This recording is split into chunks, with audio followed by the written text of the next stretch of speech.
with us today. My name is Marilia Maciel. I am head of digital commerce and internet policy at Diplo. Today I will be one of the presenters, and I will also have the pleasure to moderate this session too. It is a pleasure to be gathered today for the launch of the report Decoding Disinformation, Lessons from Case Studies, and to discuss some of the main findings of this report. This report has been produced by Diplo with the support from the project Info Trust Alliance, which is funded by the German Federal Foreign Office and implemented by GIZ Moldova. So as a start, perhaps let me walk you through the dynamics of this session, while I also will take the opportunity to introduce the speakers that we will have with us today. So first, we will have a few words from the two organizations that have made this research possible. From Diplo, we will hear from Jovan Kurbalia. He's Executive Director of Diplo and Head of the Geneva Internet Platform. And we will hear from Anna Ravenko, who is Director of the Moldovan Center for Strategic Communication and Countering Disinformation. In the second part of this session, we will hear a little bit about the report itself and its main findings. So I will kickstart the discussion, and then I'll pass the microphone to my colleague, Shita Laxmi. Shita has a long trajectory of experience with digital policies, including with issues related to freedom of expression and internet governance. Then we will move on to the third part of this conversation, and we will hear some comments and remarks about the report and how this report perhaps fits into a broader picture of research and conversations that are taking place on this information and the body of knowledge that has been produced on the topic. And then we will have the pleasure to hear from Kathleen Berger. She is co-team lead for Upgrade Democracy and senior expert on future technologies and sustainability at Bertelsmann Stiftung. She's also the co-author of another research on disinformation and democracy, which has been recently published. And I will look forward to hear something about this research as well. And last but not least, we will have the opportunity to interact with a few minutes dedicated to Q&A. We want to keep this session interactive, although this is a short session.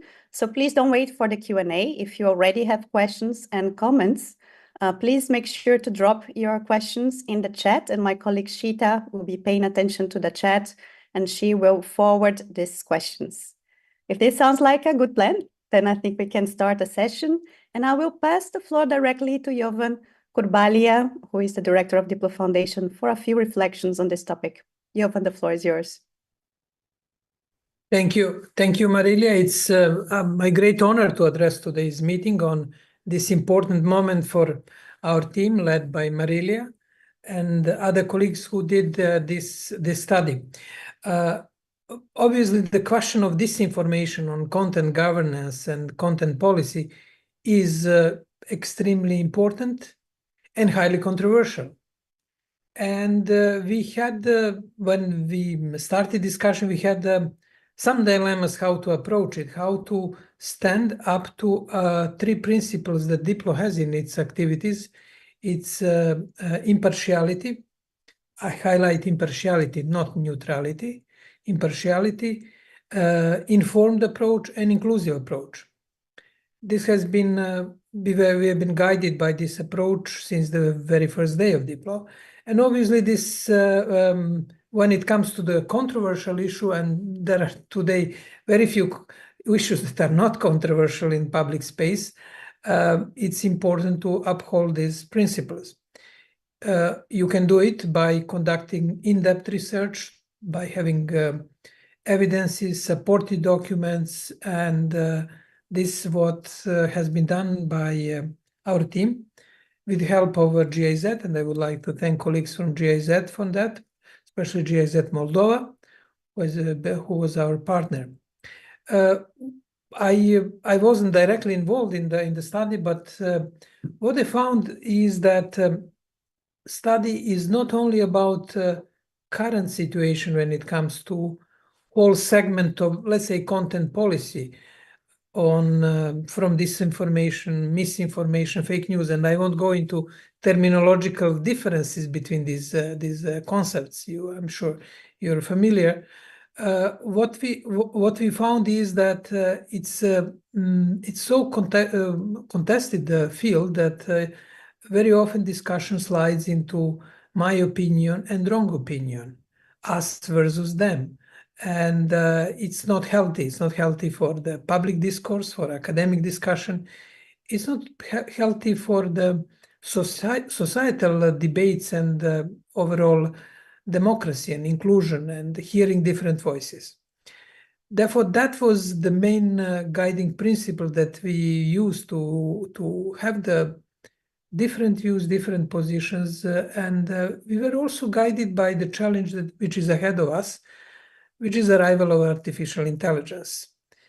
And it will definitely make the challenge even more complex because of the automation and because of all issues that we have been discussing on the question of AI, including different biases, what type of biases we should tolerate, because biases are also defining who we are, and what biases should be basically legally banned, and especially when they attack other persons and or call for the murder or other issues. Now, it is very delicate area. Few issues or few approaches resonated after that discussion. One is that the more detailed, restrictive, and intrusive is any policy in this field, the more transparent it should be. Therefore, let's say if the actors are banned for the disinformation or something similar, it has to be done in accordance to due process, in accordance to a high level of transparency. Therefore, we are addressing the issue which is in the very core of not only, I would say, democracy or political discussions, but I would say in very core of the Enlightenment tradition which puts in the center human beings, their autonomy, and also rationality and the scientific approach to dealing with the problems of society.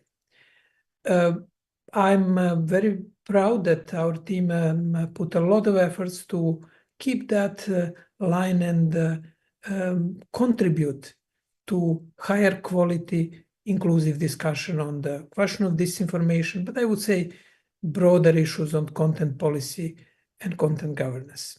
Therefore, I wish you a good discussion and during this event and in the follow-up events that we'll have ahead of us. Marilia, over to you.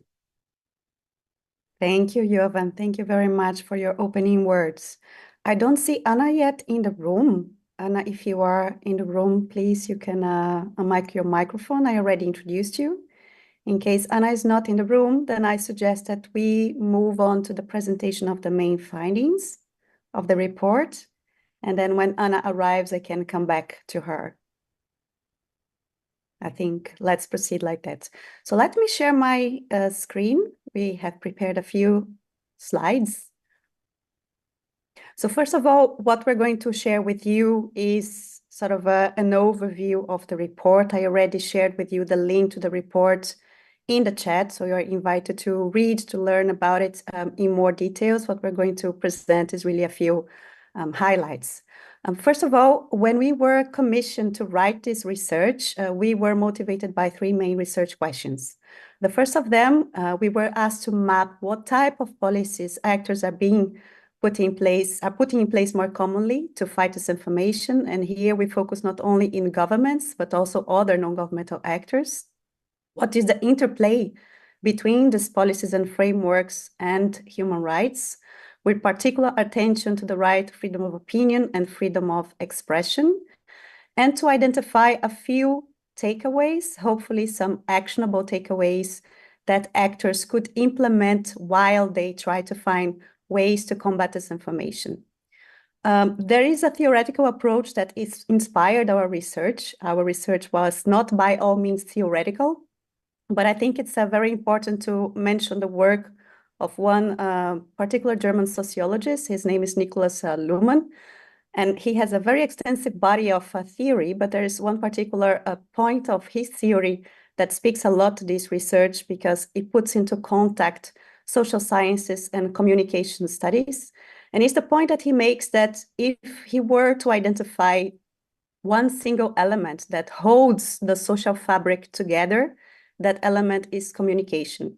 And communication is key not only to develop identity and self-identification, but it's also is key in the process of transforming the noise that we find in society into information that social systems will use to develop, to progress, to evolve. So communication is key, and by shaping communication, we shape the development of our societies.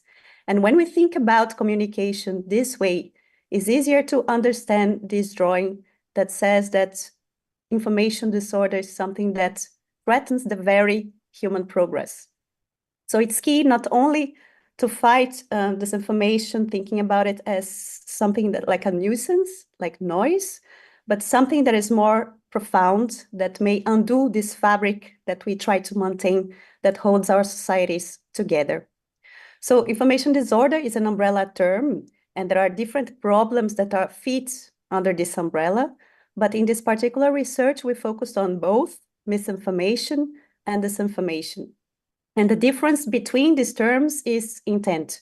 While disinformation is something that intends to deceive and is spread with a hostile intent, misinformation refers to something that is unintentional, the unintentional spread of inaccurate information. And this is the definition that comes in many UN documents, that has been adopted by UNESCO and has become a landmark distinction between these terms. But this distinction is by no means a common understanding. It is not. We don't have a definition of this, and misinformation is, and this is one of the findings that we found out in our research. This complicates policies to fight disinformation because we don't have clarity of these terms, and in some countries there is no distinction between this and misinformation. We have mentioned some of the negative impacts that this and misinformation have in our societies. First of all, it negatively impacts the public sphere by blurring the distinction between what are facts and what is verifiable information and what is untrue. It provokes a general feeling of mistrust, uncertainty, that some researchers are calling the post-truth predicament. It's hard to believe what we hear, so anything that we hear seems to be not true. It undermines trust not only in each other as members of society, but also trust in our democratic processes, in our institutions, and our capacity to make an informed public choice. It undermines freedom of opinion, and this is a very important point because many times we think that the harm to human rights may come from putting in place policies to fight disinformation, when also letting disinformation flow free in society harms human rights to the extent that we are not free anymore to form our own opinions in an informed way. Our thought process is manipulated by other actors, which impacts as well our freedom to express. And in some cases, when actors spreading dis and misinformation are foreign actors, it could become a threat to national security when these foreign actors try to exploit fragilities that the society has in the domestic level. One of the conclusions that we had as well is that this is a multidimensional problem. So we have found out intersections between the problem of disinformation that we always think about as an issue of content policy, but actually it has an interplay with developmental issues. For instance, in many countries, the way to tackle this and misinformation has been to put in place internet shutdowns or shutdowns of some types of internet platforms, which have negatively affected development because access to the internet and reliable access to the internet is important. And when you cut access to the internet or some key platforms for society, you can quantify from an economic standpoint the cost of internet shutdowns.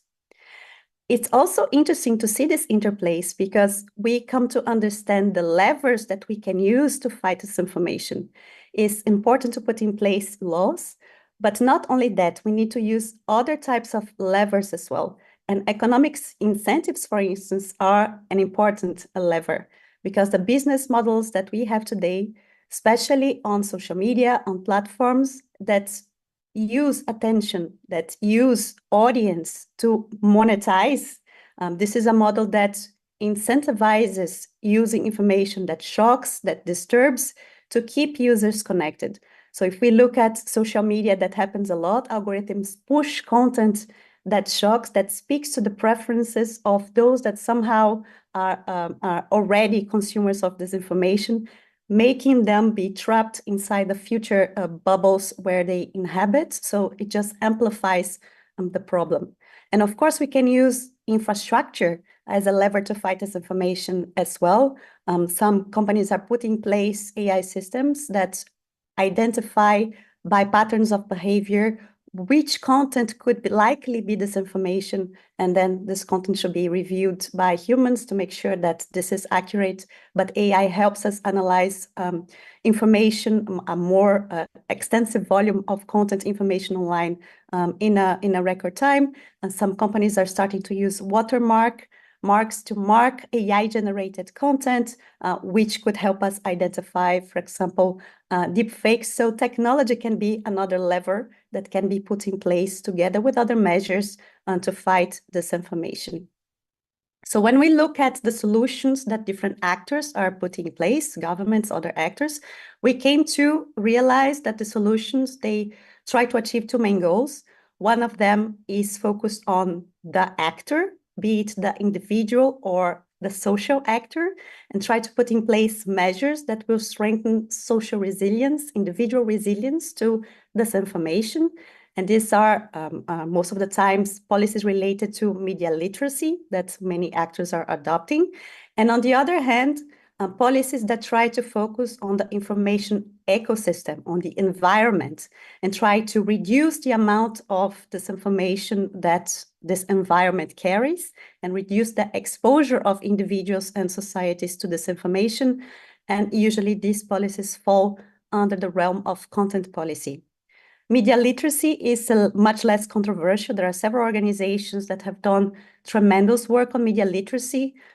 We pinpointed UNESCO as being one of the most active organizations in the international sphere. They have a very interesting definition of what they understand by media literacy, because it empowers individuals not only to consume information critically, but also as being capable to create and share information in a responsible manner. And they are also at the forefront of thinking about AI literacy as one of the fighting tools against disinformation. And they have recently produced a very interesting report on AI literacy at the end of last year that is worth to analyze.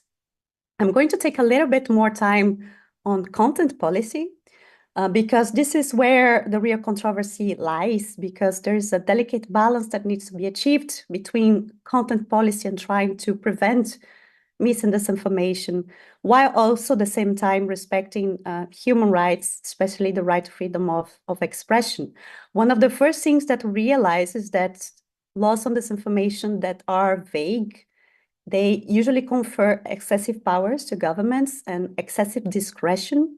And governments sometimes are tempted to use this discretion to put in place measures that end up restricting freedom of expression, and that is not positive. Freedom of expression at the same time applies very, very broadly, and we see that in the opinions of special rapporteurs on human rights and freedom of opinion and expression. It applies to even content that may shock, offend, disturb, and content that is not true. So even falsehoods are protected by freedom of expression. That does not mean that freedom of expression cannot or should not be restricted. However, according to human rights laws, there are a very narrow set of cases in which freedom of expression can be restricted in accordance with human rights standards. And these are cases related to public order, public health, protecting national security. So when a domestic law is enacted in the field of disinformation, it's very important that it is linked up directly to one of these public goals that the society is trying to uphold. And it's very important that the law is proportionate, necessary, that is put in place throughout the time that this law is necessary. And it's important that governments do not delegate to platforms the responsibility to be the speech police. The special rapporteurs, they underline that proposals should be focused much more on transparency and due process and understanding the mechanisms behind platforms and providing the right incentives than on curtailing speech. The DSA is one of the examples of the norms that we analyze, the Digital Services Act, and it is intersely complemented with a code of practice on disinformation that is voluntary, but that has many commitments that try to tackle the problem of disinformation through different angles, such as demonetizing advertisements containing disinformation, using technology, fighting bot-driven amplification, for instance, and foreseeing access to platforms' data, because one of the problems is a lack of understanding about how disinformation is actually amplified inside platforms and the interplay between the algorithms of platforms and users' choice and users' volition to look for a specific type of disinformation online. So the DSA is by no means one of the only law in place, but it's one of the norms that we analyzed. Of course, the DSA is active in one particular region. So one of the things we identified is the important role that international organizations play in terms of harmonizing approaches to fight this and misinformation. The UN approved recently the Global Principles for Information Integrity that speak and resonate a lot with some of the principles and commitments that are present in the DSA and in the European Code of Conduct. And very, very recently, some days ago, the UN Pact for the Future and the Global Digital Compact were approved, and they have some, in Article 35 of the Global Digital Compact, there are some principles that apply to disinformation, including a commitment to make media and information literacy mandatory in school curricula, and that was highly celebrated by the media literacy community because now they have a concrete mandate to act upon this, and we hope that countries will move in this direction in the future. We also touched upon initiatives by other stakeholders. We focus a lot on governments, but there's a lot that other stakeholders can do.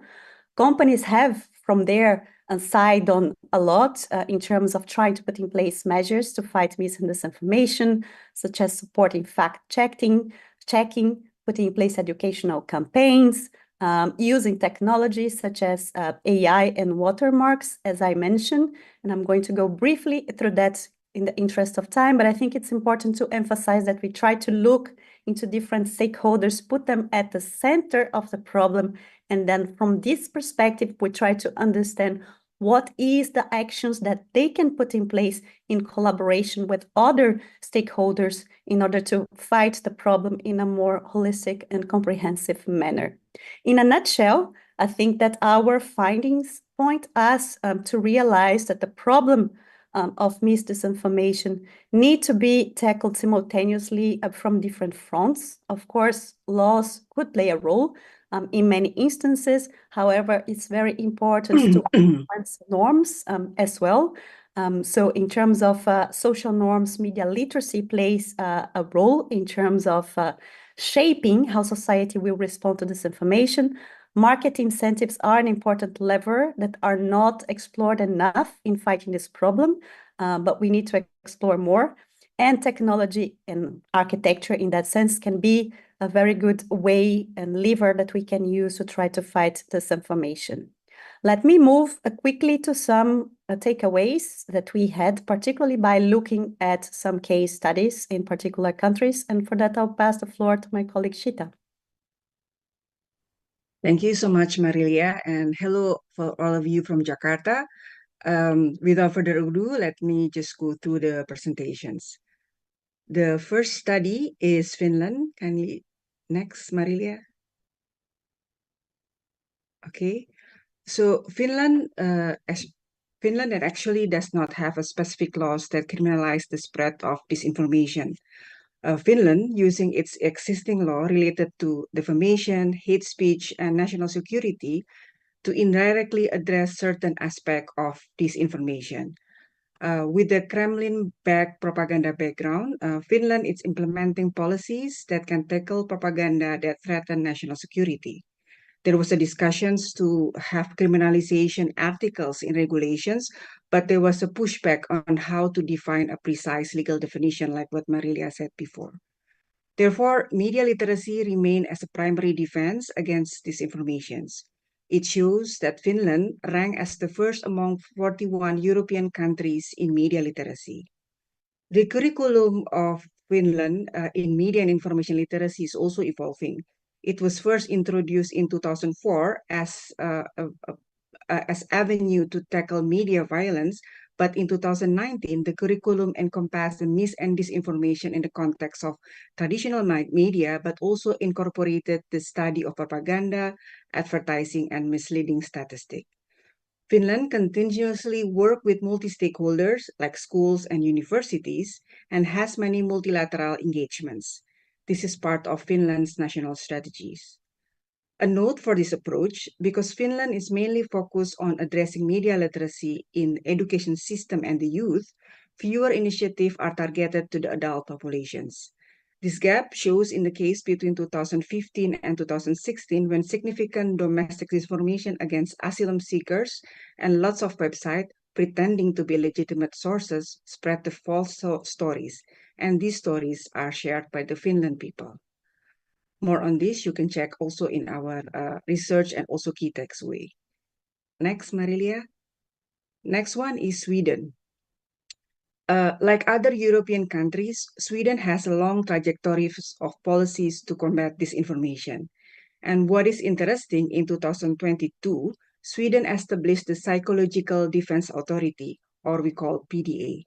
PDA operate independently, and this may provide a viable institutional alternative to avoid government undue control over speech. The PDA's mandate is to identify and counter disinformation in partnership with public institutions and other stakeholders in society. The reason for PDA is rooted in commitment of Sweden to preserve freedom of opinion and expression among Swedish citizens. Sweden focuses on combating disinformation originating from outside, focusing on protecting national security and democratic order. PDA is not monitoring domestic actors. The attempt must come from outside Sweden and present a clear intervention to undermine the Swedish government and also the Swedish citizens. The Swedish approach does not seek to determine whether the information is correct or incorrect, but emphasizes the control over the information environment by foreign actors and also seek the information is malign or not. PDA has a close cooperation with the media and the university. And upon request, the PDA can request media institutions to identify, analyze, and respond to foreign influence, while universities provide research and report that can provide guidance, toolkits, and analytical guidebooks. As you can see in the pictures next to the text, there are three main approaches in Sweden. One is assessing the threats. Second, by addressing them through the coordination and when necessary through legal and policy approach, then evaluating. Sweden emphasizes on the proactive approach, strengthening trust between government and citizens, and constant assessment of threats and capabilities. It is based on trust that Swedish society can cultivate societal resilience. Next is Lithuania. Lithuania's policy against mis or disinformation are focused on protecting national security, largely due to ongoing challenges from the Russian propaganda. Lithuania has adopted a multifaceted strategy that includes media literacy programs, cybersecurity initiative, and cooperation with international partners. Lithuania addressed the issue of disinformation under its law on the provision of information to the public. Lithuania national security strategy includes media literacy as it's also imperative for strengthening the country's resilience. In 2020, together with the Foreign Minister of Poland and of Ukraine, Lithuania established the Lublin Triangle, which one of the focus is countering disinformation and enhancing societal resilience. What is interesting is civic engagement, and this research identified 3 civic engagement. One is Delphi Melo Detectorius, or lie detector, an independent fact-checking unit affiliated with Delphi, the largest internet portal in Lithuania. This initiative aims to identify and expose Russian propaganda networks and troll farms spreading disinformation about Baltic states and the West. This initiative is considered the best fact-checking success story in Europe. The second is Lithuanian Elves, a volunteer group to counter Russian disinformation and propaganda online, particularly in social media. It was formed in 2014 and decided itself to name as Elves that aim to counterforce the pro-Kremlin trolls. Elves actively monitor online content, debunk false stories, and report accounts that spread disinformation. Currently, the Elves have more than 5,000 volunteers in Lithuania and Baltics. Last but not least is Civic Resilience Initiative, or CRI, a Lithuanian non-profit, non-government organization founded in Vilnius that provide guidance in the fight against mis or disinformations. I think Lithuania experience highlights the important role of civic engagement in handling the severity of disinformation threats. The last stories is coming from Singapore. Singapore, as you can see, Singapore has a different approach. Singapore is taking regulations as one of its important approaches in tackling disinformation. In the table you see in the presentations, you can see that in 2019, the Singaporean government proposed to have a law that called Protection from Online Falsehood and Manipulation Act, or POFMA. 2 years later, Singapore enacted the Foreign Interference Countermeasure Act, and followed by an amendment to Online Safety Act in 2022. In 2023, through Infocom Media Development Authority, Singapore released its online safety code. Specific on POFMA, the first regulations, there were many pushback presented over the definition of the false statement. It gives the minister the authorization in deciding false informations.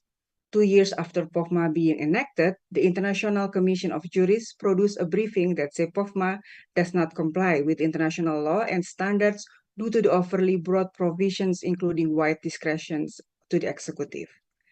Amid the regulations, Singapore has strongly advocated for digital literacy domestically and also in ASEAN. Singapore's consistent efforts have made them as a country with the highest level of digital literacy in Asia. Next is we coming to the key takeaways, which we hope we can inform you about how to combat this or misinformations. There are 10 key takeaways from this research, but I might merge some of the key takeaways and invite you to take the full report on the web. One, as Mariela has mentioned earlier, this information is often described in broad, ill-defined terms. Therefore, it is not only affecting the effectiveness, but also creates tension between policies and freedom of expression. The second, it is also very important to see that this information issue is interplaying with other digital policy areas because of 2 reasons. One is to prevent potential unintended spillovers, and second, to identify pressure points that could be leveraged in the context of holistic approach to counter information disorder. Regulation should also be aligned with international human rights to protect pillars of democratic society, and at the same time acknowledging that international human rights prohibited incitement of discrimination, hostility, and violence. This research also notes that laws on disinformation that are vague or confer excessive government discretions are concerning because it has led to censorship in some countries. Next, the research also showed that some countries achieve good results in combating disinformation without enacting domestic laws. However, the approach that focuses only on operation originating from outside the country might overlook domestic societal vulnerabilities. We also note that laws on disinformation should seek to protect legitimate and fundamental aims and must be legal, proportionate, and necessary. On the other side, there has to be an effort to curb the economic incentive of disinformation, and companies, mostly social media, should ensure content moderation practices are transparent and consistent based on the clear guidelines and respect human rights. That's it for me, Marilia. Get back to you. Thank you very much, Shita. Thank you for presenting these takeaways, and we hope that although they have been founded in some case studies in particular countries, they can inspire discussions that are taking place in other countries as well. Let me take the opportunity to ask if Anna is here with us.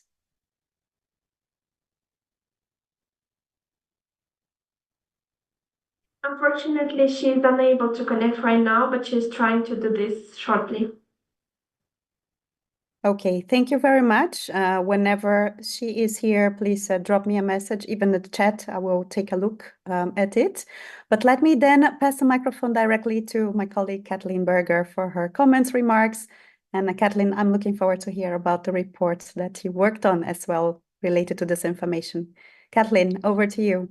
Thank you so much. And really appreciate the opportunity that I actually get to comment on this. It's an incredibly well thought through, considered report. So I really enjoyed reading it, even though it's 80 pages. So it's quite the commitment, but I think it's worth it for those of you that haven't done it. And Maria has already mentioned it. I actually had the pleasure over the last 2 years to conduct research together with 5 research institutes in different continents. So we were able to look at over 60 countries, and we interviewed over 100 experts from all of those countries to get insight into what counter disinformation looks like. And that may be valuable also for a lot of you in there. I'm getting some questions in which language I'm speaking in. It is still English.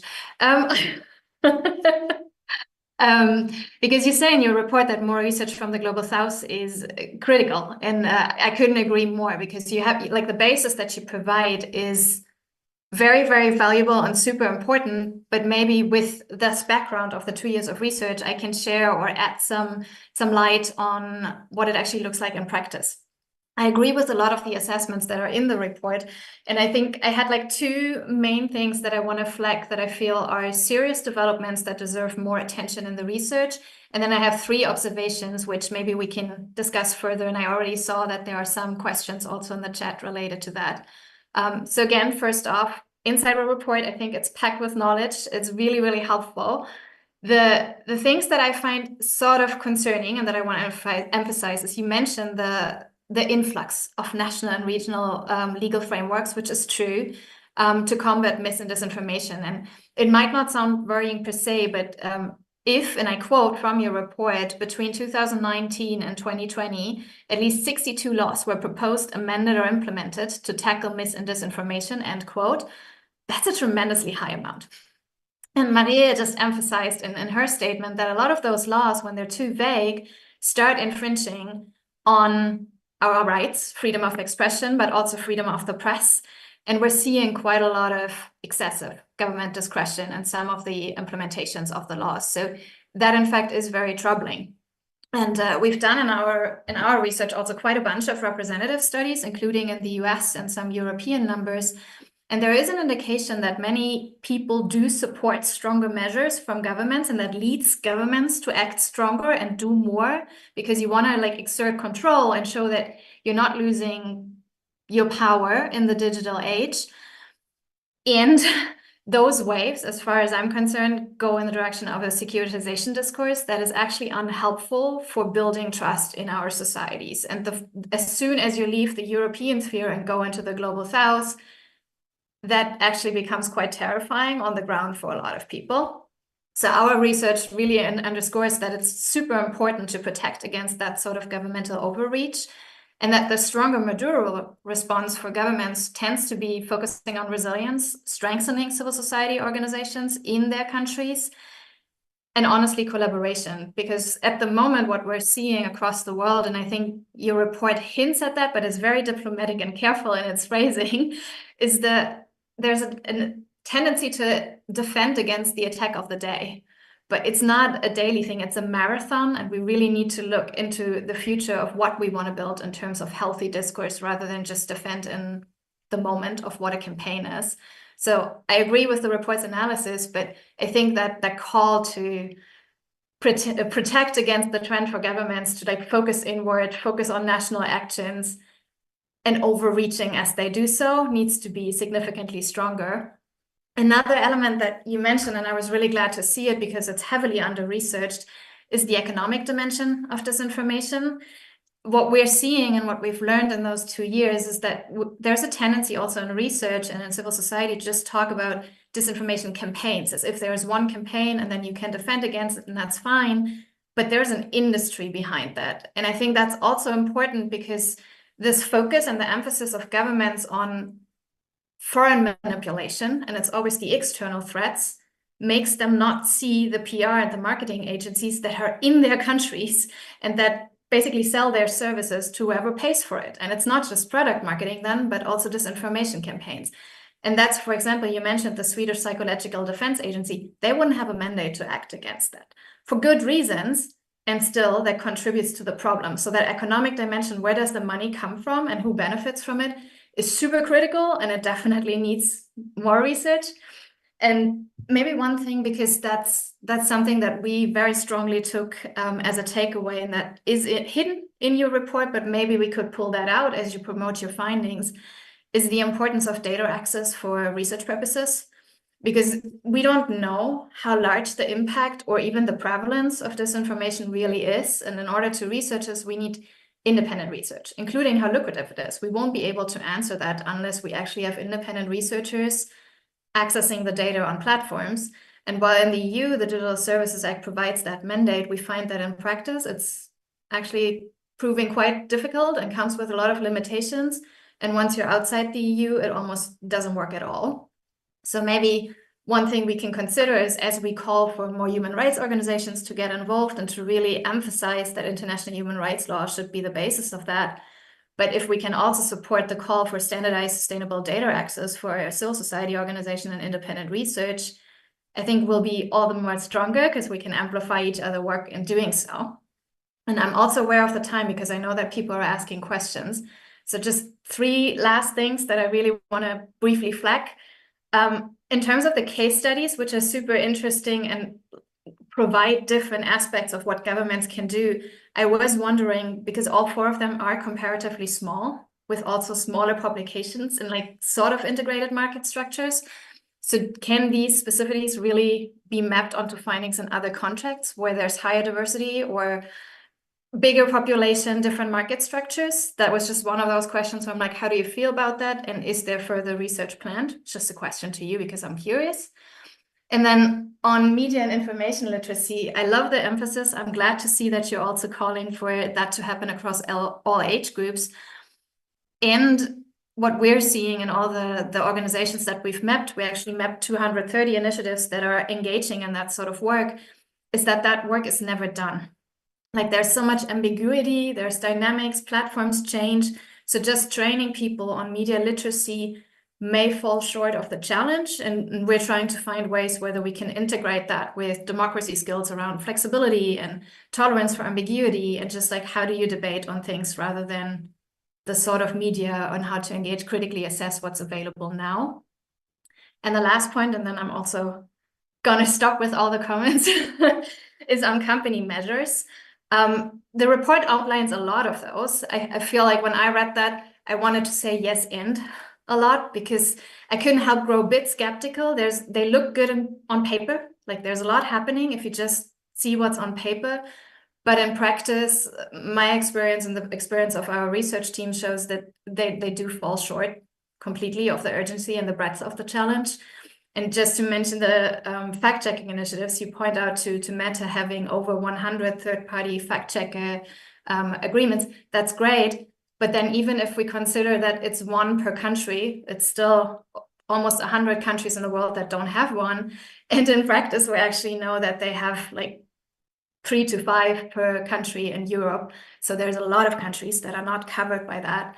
And it's primarily the global south where we have very limited insight and very limited independent fact-checking actually happening, which is super damaging. So I think there's some things where platforms like to say they're doing a lot and they list everything they're doing, but the pressure needs to be much, much higher. So just stressing again, great report. Thank you for sharing that. And I would love to like pose all my questions also that we don't have time for later. Thank you. Thank you so much for this point, Kathleen. As always, it's a great experience to dialogue with someone who really read the report as attentively as you have and has your amount of knowledge on the topic.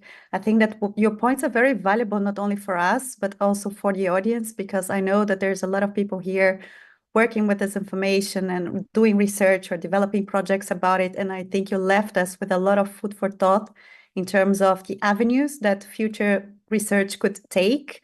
And particularly to me, the one about economic incentives, it's really precious because, like you said, there's a lot being done and companies are doing them themselves. But unless we go deeper into the economic incentives that are available, and this is the point that companies don't want to touch, then we are not changing much on the overall structure and the reasons why disinformation is growing so much. So thank you. I took note of everything you said, but I'll be happy to discuss further. But let me turn to Shita, because I think that Shita has been keeping an eye on the chat, and perhaps we have a few questions that you can summarize for us, Shita. Yes, thank you, Marilia. We have a lot of conversations in the chat. I think I'll have two questions first. First in from Helen. I think she's asking about the context in the context of disinformation. How does the hate speech amplify the impact of false narratives, and what strategies can be employed to effectively counteract both disinformation and hate speech without infringing free speech? That's from Helen. We also have a question from Veronica Cretu. Yes, she said that, yeah, media literacy may help, but overcoming the psychological aspect of misinformation requires more knowledge of media sources, and critical thinking is essential. She was asking whether any countries under analysis emphasize the importance of developing critical thinking skills along with media literacy. I think that's the two questions first. Marilia, I give it to you while I'm getting more questions from the chat. Thank you, Shita. In the meantime, if Anna joins us, please, Anna, feel free to jump in. I know that you have also extensive knowledge, practical knowledge on these issues. So if you want to come in and share your thoughts, you are more than welcome. These are great questions for a start. We did not focus on hate speech specifically on the report. As I mentioned, we chose to stay with mis and disinformation. However, I think what is important to say, and we saw that while we were discussing the riots in the UK, it was in the midst of the process of writing this report, so we produced a short blog post about it that I can share with you, is that, first of all, when we talk about hate speech and speech that is targeted against minorities and that promotes violence against minorities, this is already forbidden by international human rights laws. So there's no doubt that platforms and governments should do something about this type of speech. I think what we are discussing here is not what is clearly related to infringements of human rights law.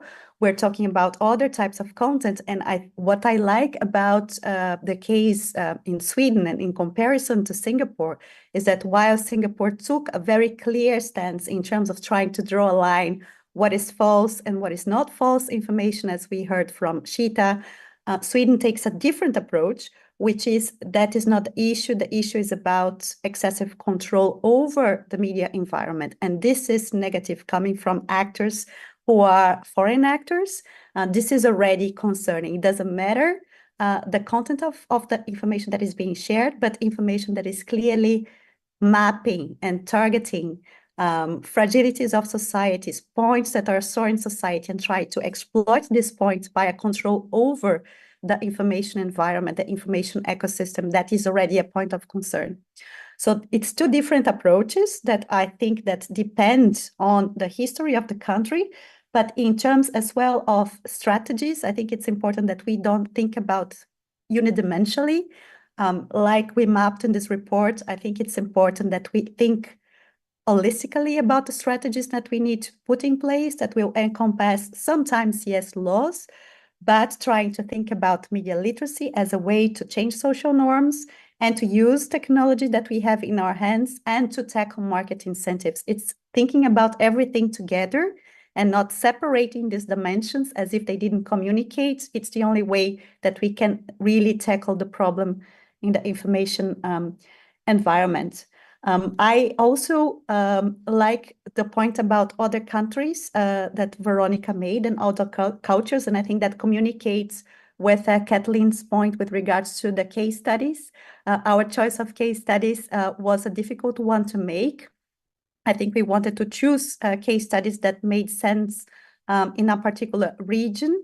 However, we wanted, yes, to look at countries that are a part in the Global South, and even for us or for other organizations that are thinking about conducting research, I think this is key because like you emphasize, and we also find out there is not extensive knowledge about what is going on in the Global South. There is a clear barrier of language. There is a barrier in terms of the resources that actors put in place, including the private actors, to understand and to map and to fight disinformation in countries in the Global South.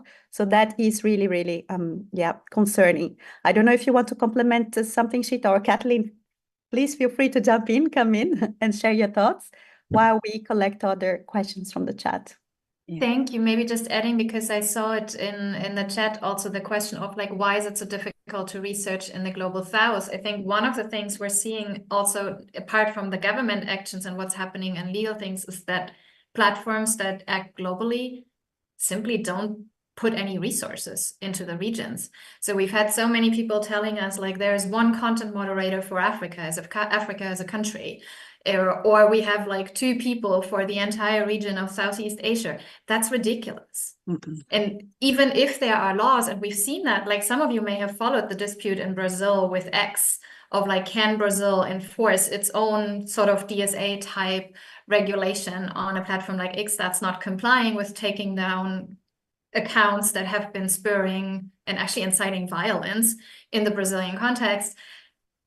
The reactions are pretty much as in like the market is not lucrative enough, so then we'll just go. Like it's a very, and Brazil is a big country and a powerful country, and they are struggling to enforce it. And then if you're a very small country, you may find it harder still. And I think that's a really problematic aspect also of the research and how we're fighting disinformation, because those sort of blind spots is a terrible word for this, but we just don't know enough because not enough resources are being put into this. So it's like using countries that don't have the power as guinea pigs for a lot that's happening on platforms, and that's hugely problematic. And that adds to the challenges that Maria and Chita have outlined. Thank you, Kathleen. Marilia, I have thank you, Kathleen. Sorry. I have 2 questions from the chat. One is from Imat at he was asking, or she was asking about in order to apply corresponding regulations, is the potential impact another parameter to look into consideration? So the impact of this information is being the key parameter to apply corresponding regulations. The second is from the Chris Sibu. Do we acknowledge and took into account the predictions of the EU Code of Practice on disinformation in the report? And is there any similarities in the recommendations? Yeah, that's the 2 questions from the chat currently, Marilia. Thank you, Shita. We did take into account the Code of Practice. It was one of the instruments that we looked in terms of content policy. Like I mentioned, I think it's interesting, the approach that the EU is taking in terms of adopting the DSA as a hard law, and on the side, adopting the Code of Practice that companies may voluntarily adhere to, but that already serves them as sort of a initial proof that they are compliant with the DSA. So they see some benefit. There's a carrot there for them to adhere to the Code of Practice. I think what is positive about it is that it tries to tackle the problem multidimensionally, by looking at economic incentives, trying to demonetize advertisements that promote disinformation, and trying to incentivize the use of technology in that sense. So it does start to have this holistic approach that I think it's necessary. However, it is voluntary, and Kathleen, as Kathleen mentioned as well, in terms of the application of it, we're still at the start and there are shortcomings, but I think it is a move in the right direction that talks a lot with the body of knowledge and elaboration on this topic that that we see at the level at the United Nations, which is something that I think we should pay more attention to. The UN and its different bodies, they have done a lot of work in terms not only mapping the problem, they have produced a lot of research, trying to balance this with the protection of human rights, with the concern with this other side that not all actors have,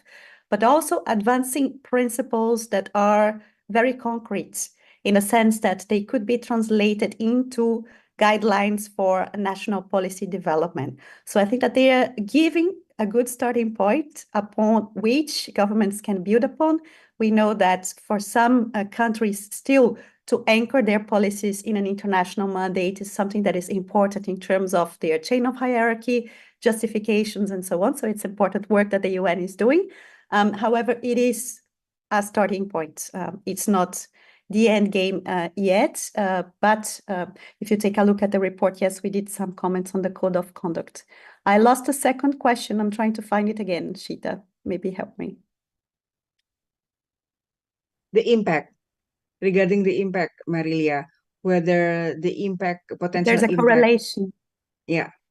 This is one of the points, I don't know what Kathleen's opinion is, but this is one of the points that I find really difficult, because even to know exactly what the impact is, it's something controversial. We have some researchers that claim that even if disinformation is widespread, the impact, it's not as big as we think, because there is kind of a dance between what algorithms pushes to people and the interest that someone had in the first place when someone goes to the platform, that makes the algorithm understand that it's already an interest and push you more. So there is perhaps a sidelining of some people into filter bubbles. That's true, but there is also a lot of people that go online and that are not exposed to that amount of disinformation because they were not looking for it in the first place. So the algorithm is not serving them this type of content anyway. And it's hard for us to make a point and to understand and to develop policy if we don't have the data, if the data is not open, if we don't understand exactly what the problem is. So this is the point that we have been making, and I do agree with you. This is something that we need to mainstream. Without data, it's difficult to answer this question. So it's difficult to put in place measures that exactly tackle where the sore spot is. So we need to have more information about it.